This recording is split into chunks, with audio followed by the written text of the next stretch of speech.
Welcome to update 110. So, took the day off.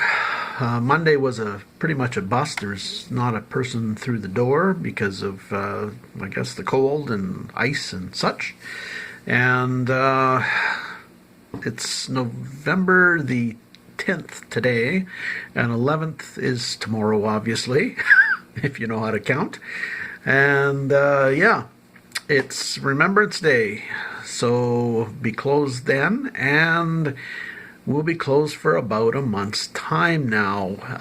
As it turns out, Manitoba has gone into code red. So the powers that be basically have shut down most retail businesses, including antique shops, obviously. We're not an essential service, despite some of you who may consider us an essential service, getting your fix once in a while. But unfortunately, that's the way it is. So it looks like there'll be more videos coming. I'll be doing some more, I guess, and trying to get some topics going. If we could get to that 100 subscriber mark, all we need is one more subscriber to hit that 100. As of today, I think I'm still at 99. Just let me double check, but yeah, I'm pretty sure we're at 99 still. So, we hit 100 today. So thank you, 100 subscriber. I think that's right. I did see a notification. So I think it was a Wendy somebody. Yeah. So thank you. You're a 100 subscriber, and that means we can go live now. Good. So we can actually we can have a pickers roundtable. Wow. Good. I'm happy. Anyway, yeah, pickers roundtable should be coming up at some point once I figure out how to use StreamYard and get everything going. And let's see what else. Did take the day off today, but I did go picking at. Well, I didn't go picking. I went thrifting. Hit 3 of the major thrift shops in nearby city, and did fairly well, as it turns out. Did pick up 4 casters. Oh boy. Furniture casters. I do carry these, so if you've got furniture, they're great for your floors. They don't mess up the floors as much as steel wheels and steel bottoms of cabinets and such. Anyway, I carry those, so. But that's not the good stuff, of course. That's just something I happen to pick up. And as it turns out, I got another raft of Bakelite or Catalan. Oh, I'm dropping it all over the floor here. Got another big raft of the stuff. There we go. So yeah, I got a nice big raft of it. So soon there'll be a big lot to put on eBay, and we'll see how well it does. Yeah, and you've seen the video, I assume, about this stuff, so don't be confused. So, and if you're confused, go watch the video on the Bakelite Catalan and what. And let's see, got one of these guys. He's a little stopper for your liquor. I forget the brand. Oh man, I forget the brand now of these guys, but he's a certain type. But anyway, I forget now. Anyway, I'll figure it out later. And I got 2 German pipes. One just kind of nondescript with a deer or elk, or I'm assuming deer. And this one, which I think is a military one. Nice old one. I believe is military, probably World War I. I'm thinking, So I'll translate the sentiment that's on it there, or whatever the quote is. I'll translate that, and that'll tell me probably where the value is. So we'll see. And some shot glasses. I bought these. They were in a bag. Of course, these thrift shops put stuff in sealed bags now. And sometimes they're sterling. These were not. These were brass. But sometimes they're sterling, these sets. And it was only $4, so it's a $20 set anyway, so why not? And got some early forks, 2 3-tine forks, 1 4-tine. Nice early handles and such on them. So yeah, actually the one's probably an early Bakelite, or another plastic perhaps, maybe I don't think it's celluloid, but another piece of spongeware. Got lots of this stuff, but it was a nice piece, and does have a hairline in it, unfortunately, like a lot of them do, but it was priced right. And let's see what else. Oh yes, then we come to the good stuff, the really good stuff. Well, not quite. First of all, we've got a depression glass creamer in iris and herringbone.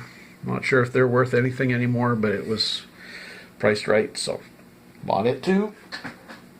But now for the good stuff.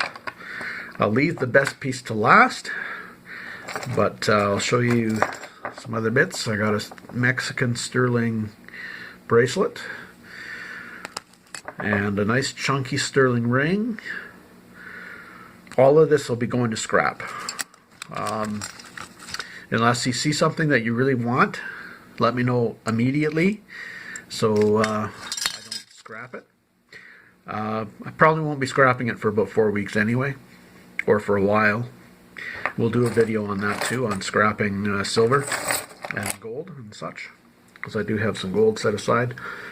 And there's a sterling necklace. It's a nice oh, I forget what you call that, serpentine or whatever, flexible, with a nice pendant on it. And it was priced accordingly, or it wasn't priced accordingly, it was priced reasonably, so I'm scrapping the chain because it's got a good chunk of tarnish on it, and to polish this stuff you end up with polish stuck all in the edges, and it's just a pain. So what I'm going to do is save the pendant, which is a nice, I don't know what stone it is. Anybody into precious stones? That'll be a semi-precious stone, I would assume. Oh, it might help if you can see it. Yeah, there we go. And so I'll take the pendant off and scrap the chain. And then I got 4 sterling spoons again, which again, none of them are local, and they're all ones that even on eBay they only sell for about scrap, so they're going straight to scrap. And a chunky sterling bracelet, and this is a brand, Thomas Sabo, and they sell charms to put on these little sterling charms. Basically, they've revived the charm bracelet craze, and they've done that. So this is worth about $25 to $35 as a charm bracelet. Scrap, it's worth about $10. I'm kind of torn whether I'm going to scrap it or not. We'll see. And then last but not least, my 99-cent purchase. Now, this is a Leroy watch. I believe Eaton sold them. This particular one, it's got a gold-filled bracelet, and that's that there. You can see stainless steel in the back, and it says gold-filled. And gold-filled is just a type of plating, nothing to get excited about. It's just a type of plating. And you can sell, when gold is really, really high, you can get not bad money for gold filled, but when it's just the way it is now, it's pretty mediocre. But this particular one had a 99-cent price tag on it, and it was over the back. Now, the back, I figured it's an older watch, it's a Leroy, it's a good quality watch, 17 jewel, but not working. It said as is on it, 99 cents as is. But I like old watches, and I had a gut feeling there was something about it. It was not marked gold filled on the inside. I didn't want to peel the price tag off to see what was on the back. And it was probably a good thing I didn't and just bought it instead, because as it turns out, it says what it is on the back. It is 14 karat gold. Now, the back is 14 karat gold. Now, I don't know if the rest of the case is, because the back doesn't quite fit properly. So it may be off another watch and has just been put on this watch. But I'll take the whole case in to scrap and get the gold buyer to test it and see if it's entirely gold. As it is, the back is 2 grams of gold. Gold's at about $43 right now for 14 karat per gram. So that's $86. So my dollar lottery ticket turned out to be an $86 purchase in the minimum. It might be $150 if the rest of the case turns out to be gold. So we did well. That was nice. It was a nice little find. I like those. They don't happen every day. So anyway, that's all I got for now, and we'll add more to the update as time goes on. This week, that is. And just an addendum, it's Wanda B who subscribed, not Wendy. Not sure where I got Wendy from. Anyway, thank you, Wanda. Hope you'll enjoy the videos and take some knowledge from them, or at least be entertained, or as I've said before, maybe cure insomnia, one or the other. All right, and thank you again. So I've been doing some digging on that pipe, and number one, it's not 2 pipes, it's 1 pipe. Not thinking at all. They go together like this. They go together like that, and then there's a stem that goes up quite a ways, and unfortunately there was no stem, there was just the pipe. But it is supposed to sit like that in the bowl. Yeah, silly me. Anyway, but it is probably World War I, German Imperial Army, and the sentiment on the front is in memory of my military service, is what it translates to. So I do have a World War I era or post World War I pipe. So that's kind of cool, and I'll get to the value in a moment. So as far as value goes, we're probably looking at anywhere from 50 to 100 and a quarter, something like that, because it's missing the stem, number one, and it's just the bowl, but people do collect just the bowls, apparently. And so it's World War I, or possibly prior to World War I, maybe from a conflict before that, but more than likely World War I. So, and it's considered a military collectible, so there we go. Probably tag it at 75 and go from there.